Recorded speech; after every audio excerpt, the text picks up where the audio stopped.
Welcome back to Yammo's Reading Room, Jammerinos. Today, we've got Franklin Goes to the Hospital by Paulette Bourgeois and Brenda Clark. Let's begin. Franklin sometimes had colds and tummy aches, and every now and then he got cuts and bruises. He went to the doctors for regular checkups, and once the doctor came to Franklin's house. But until now, Franklin had never been to the hospital. Franklin and his friends were playing soccer. The ball was kicked to Franklin, and it hit him hard in the chest. "Oof," he groaned, but he kept on playing. That night at bath time, Franklin said, "Ouch," when he dried his tummy. His mother took a closer look.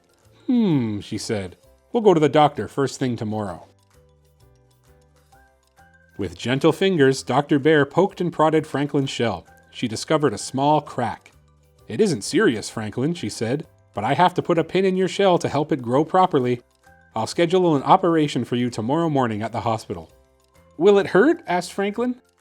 "We'll give you sleep medicine before the operation so you won't feel a thing," replied Dr. Bear.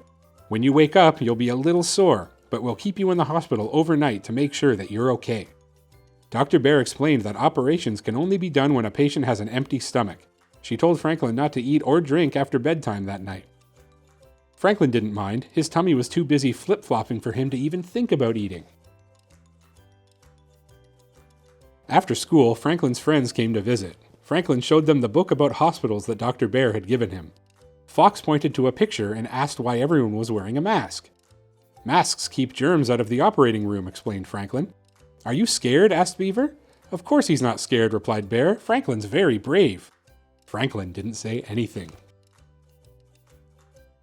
It was early when Franklin and his parents left for the hospital. With his blue blanket and Sam clutched in his arms, Franklin said goodbye to his room. Franklin's mother gave him a hug. "You'll be home tomorrow," she reminded him. "I know," Franklin said softly.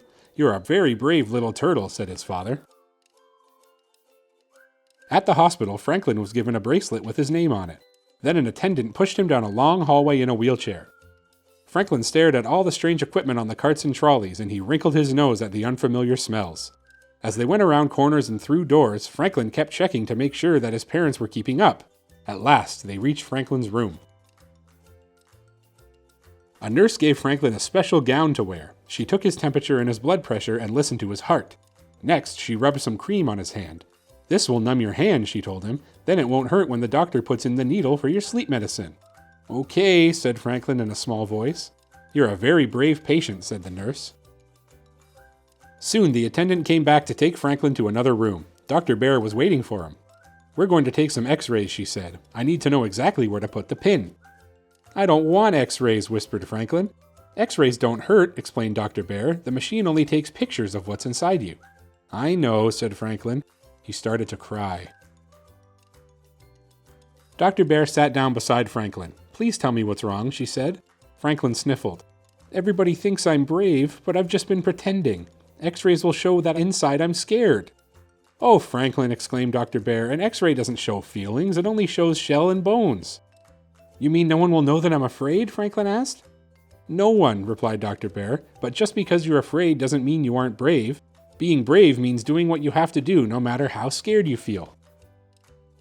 Franklin thought for a few moments. "Well, I am scared to have the operation," he finally said, "but I know I have to so my shell will grow big and strong." Dr. Bear smiled. "That's what being brave is all about." Franklin let out a very deep sigh. "I'm ready now," he said. When the x-rays were done, Franklin was taken to the waiting room. "We aren't allowed into the operating room, Franklin," said his father. "But we'll be with you in the recovery room when you wake up," his mother promised. Soon Dr. Bear came to get Franklin. His mother and father kissed him and waved as he went through the doors. In the operating room, Franklin said hello to the other doctors and nurses. Dr. Bear put stickers on Franklin's chest and explained that this was how they would watch his breathing and heartbeat during the operation. Then Dr. Raccoon put the needle for the sleep medicine in Franklin's hand. It didn't hurt at all. When that was done, he asked Franklin to count backwards from 100. "But I can only count backwards from 10, Franklin said. "That'll be just fine," said Dr. Bear. 10, 9, 8, began Franklin, and that was as far as he got. "Wake up, Franklin," called a faraway voice, but Franklin didn't want to wake up. In his dream, he was scoring the winning goal. "Wake up now, Franklin," said his mother. Slowly, Franklin opened his eyes. He saw his parents and Dr. Bear, and then he remembered. "I haven't finished counting," he said in a wobbly voice. "But I finished operating," said Dr. Bear with a laugh. 2 hours later, Franklin was back in his hospital room. He walked slowly to the mirror and looked at his bandages. "I guess it'll be a while before I can play soccer again," he sighed. "Dr. Bear thinks you'll heal very quickly," said Franklin's father. "She also said you're an excellent patient," added his mother. Franklin smiled. That night, after Franklin's parents had gone home, Dr. Bear came to see him. "I have something to show you, Franklin," she said. She held up his x-ray. "Is that me?" he asked. Dr. Bear nodded. "That's you," she said. "Brave through and through." That was Franklin Goes to the Hospital by Paulette Bourgeois and Brenda Clark.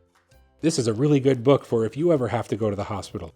It shows you that there's really nothing to be scared about, and everyone's out there to take care of you. Thanks for tuning in to YAMMO's Reading Room, Jammerinos. Have a great day.